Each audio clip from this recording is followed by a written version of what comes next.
ছুটিতে অনেক পরিবারই বেরিয়ে যায় ঘোরাঘুরি করতে বিভিন্ন জায়গাতে। জন আর তার পরিবারও ঠিক করলো যে ওরা যাবে নাটিপাটি গুহাকে এক্সপ্লোর করতে, কিন্তু তাদের কোনো আইডিয়াই ছিল না যে কত বড় একটি মারাত্মক ক্ষতি হতে চলেছে তাদের সাথে। এই ভিডিওটা হলো সেই ভয়াবহ ঘটনাটির উপর।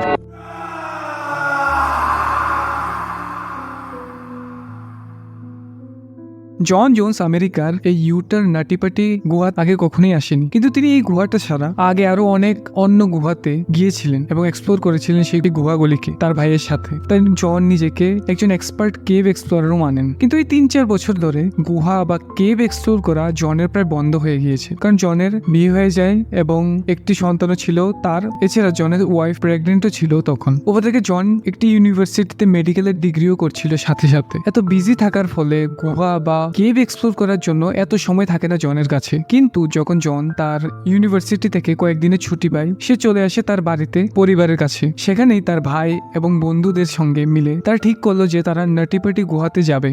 দেখুন, এই গুহাটি ছোট একজন বাচ্চা থেকে শুরু করে একজন বয়স্ক ব্যক্তিও যেতে পারে, কিন্তু নির্দিষ্ট জায়গা পর্যন্তই ওরা যেতে পারে, কারণ গুহাটি অনেক বড় এবং এটা খুবই মুশকিল এই গুহাকে এক্সপ্লোর করা। গুহার শুরুর অংশ পর্যন্ত তো সবাই যেতে পারে, কিন্তু যদি আপনি আরো ভেতরে যান তাহলে দেখবেন গুহাটি সামনে গিয়ে আরো জটিল হয়ে যাচ্ছে।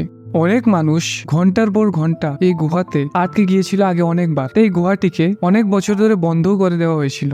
দেখুন, যাদের শরীরের ওজন কম ছিল বা যাদের হাইট কম ছিল তারা তো সহজে এই গুহা দিয়ে যেতে পারতো, কিন্তু যাদের ওজন বেশি ছিল, হাইটও বেশি ছিল, তাদের পক্ষে খুবই কষ্ট হয়ে যেত এই গুহা দিয়ে যেতে। এমনকি অনেক কেভ এক্সপ্লোরার আটকেও যেত, এবং যার ফলে ওদের পরবর্তীতে রেস্কিউ করার প্রয়োজন পড়তো প্রফেশনালদের দ্বারা। কিন্তু অনেক বছর ধরে গুহা বন্ধ থাকার পর জন জোন্স যাওয়ার কিছুদিন আগেই এই গুহাটিকে আবার খুলে দেওয়া। কিন্তু এখানে একটি শর্ত আছে, যে গ্রুপ এই গুহাতে যাবে সেই গ্রুপের একজন অভিজ্ঞ কেভ এক্সপ্লোরার থাকতে হবে এবং তার কাছে একটি পারমিটও থাকতে হবে এই গুহাতে যাওয়ার জন্য। জন ও তার ভাই জশের কাছে এই পারমিটটা ছিল।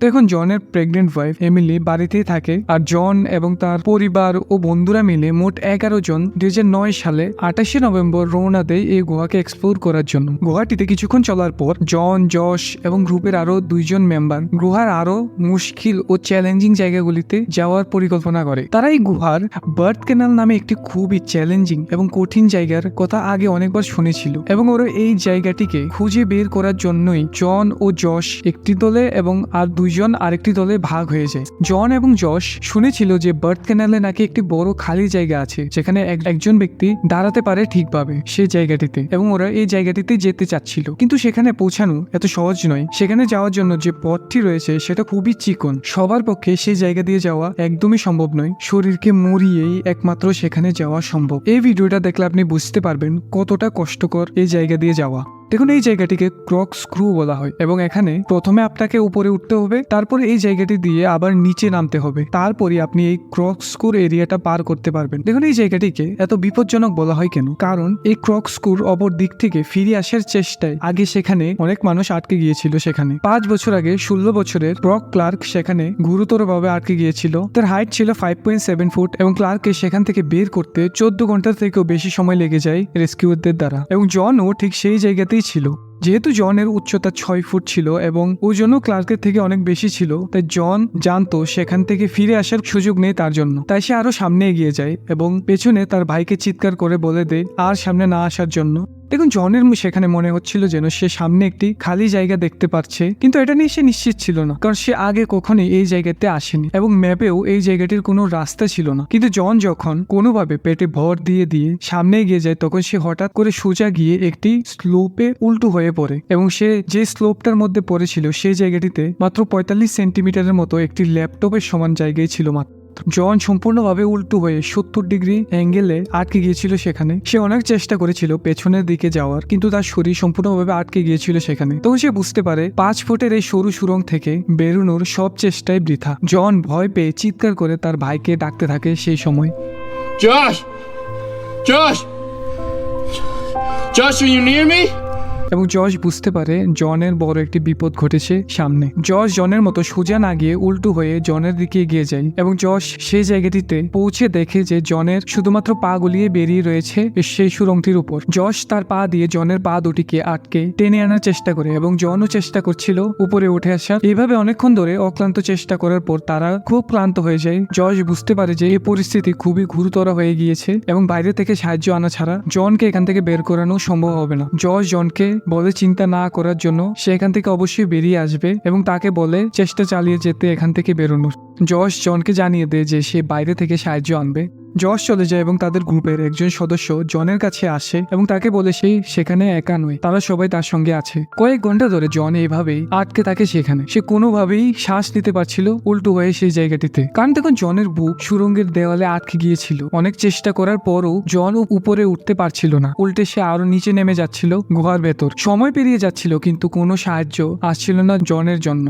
অবশেষে রাত 12:30 একজন উদ্ধারকারী সুজি ম্যাকোলা জনের কাছে পৌঁছাতে সক্ষম হয়। সুজি 5.3 ফুট লম্বা ছিল, তাই তার জন্য সেখানে পৌঁছানো অন্যদের মতো এতটা কঠিন হয়নি। সুজি কি করলো, জনের পায়ে একটি দড়ি বাঁধে যা বাইরে পর্যন্ত গিয়েছিল এবং এটা বাঁধা হয় জনকে বাইরে থেকে টেনে আনার জন্য। সুজি জনের পায়ে যে দড়িটা বেঁধেছিল সেটা তার দড়ির সাথেও কানেক্টেড ছিল, কিন্তু এমন একটি উঁচু নিচু গুহায় একটি দড়ি একা কোনো সাহায্য করে না। রেস্কিউ টিম এখন যে ছবিটি দেখতে পাচ্ছেন এমন একটি পুলিশ সিস্টেম লাগায় গুহার ভেতর। কেন? কারণ আমি যে আগে আপনাদের বলেছিলাম যখন ব্রক ক্লার্ক এখানে আটকে গিয়েছিল তখন এই পুলিশ সিস্টেমের মাধ্যমে ব্রককে বাঁচানো হয়েছিল। কিন্তু এই কাজটা যত সহজ লাগছে এতটা সহজ ছিল না। পুলি লাগানোর জন্য ড্রিল মেশিন এবং আরো অনেক যন্ত্রপাতি প্রয়োজন হয় এবং একজনের বেশি ব্যক্তির পক্ষে সেখানে যাওয়া কোনোভাবেই সম্ভব ছিল না, কারণ গুহাটি এতটাই চিকন ছিল একবার সেখানে পৌঁছানোর জন্য একজন ব্যক্তি 1 ঘন্টার থেকেও বেশি সময় লাগিয়ে দিত। উপর থেকে 5 ফুটের উপর কোনো ব্যক্তির পক্ষে সেই জায়গাতে যাওয়া একদমই সহজ ছিল না, তাই যাদের হাইট 5.5 ফুটের সমান তারাই যেতে পারত।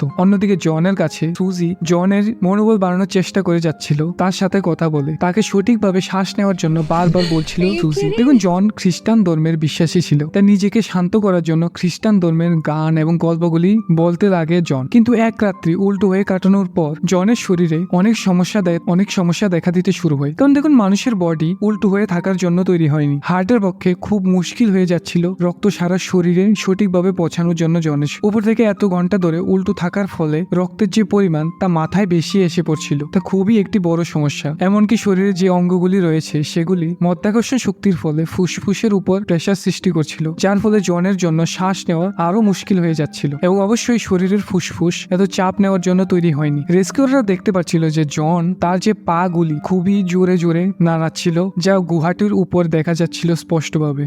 অবশ্যই এটা দেখে রেস্কিউররাও খুবই নিরাশ হয়ে যায়, কিন্তু তাদের হাতে বেশি কিছু করার জন্য ছিল না। তারা নিজের সাধ্যমতো জনকে বাঁচানোর জন্য চেষ্টা করে যাচ্ছিল এবং তারা নিজেরাই খুব কষ্ট পাচ্ছিল এত চিকন গুহায় এই রেস্কিউ মিশনটিকে চালানোর জন্য। উপর থেকে গুহায় যে অক্সিজেনের পরিমাণ ছিল সেটাও খুব তাড়াতাড়ি কমে যাচ্ছিল। সেখানে জনের কাছে একটি রেডিও পাঠানো হয় তার পরিবারের সাথে কথা বলার জন্য রেস্কিউরদের দ্বারা। জনের ওয়াইফ এমিলি তাকে মনোবল দেয় হার না মানার জন্য। জন এমিলিকে প্রতিশ্রুতি দেয় যে সে ফিরে আসবে আবার। তখন রাত 12টা থেকে সকাল 8টা হয়ে গিয়েছিল এবং সে পুলিশ সিস্টেমটাও রেডি হয়ে যায়। রায়ান শুয়ার্টস জনের কাছে গিয়ে একটি দড়ি বেঁধে দেয় তার পায়ে। জন ইঞ্চ বাই ইঞ্চ উপরে উঠে আসছিল, কিন্তু জনের পা খুবই ব্যথা করছিল। ব্যথায় সে চিৎকার করতে থাকে। রেস্কিউ টিম কিছুক্ষণ পর পর থেমে থেমে জনকে তোলার চেষ্টা করে। শুরুতে মনে হচ্ছিল যেন জন বেরিয়ে আসবে, কারণ তার পা অনেকটাই বেরিয়ে এসেছিল আগের তুলনায়, কিন্তু গুহার যে উপরের জায়গাটি রয়েছে সেখানে জনের পা গুলি লেগে যাচ্ছিল বারবার, তাই সে এর উপর আর উঠতে পারছিল না। অপরদিকে জন তার পার উপর নিজের কন্ট্রোলও হারিয়ে দেয়, তাই সে তার পাটিকেও মুড়াতে পারছিল না।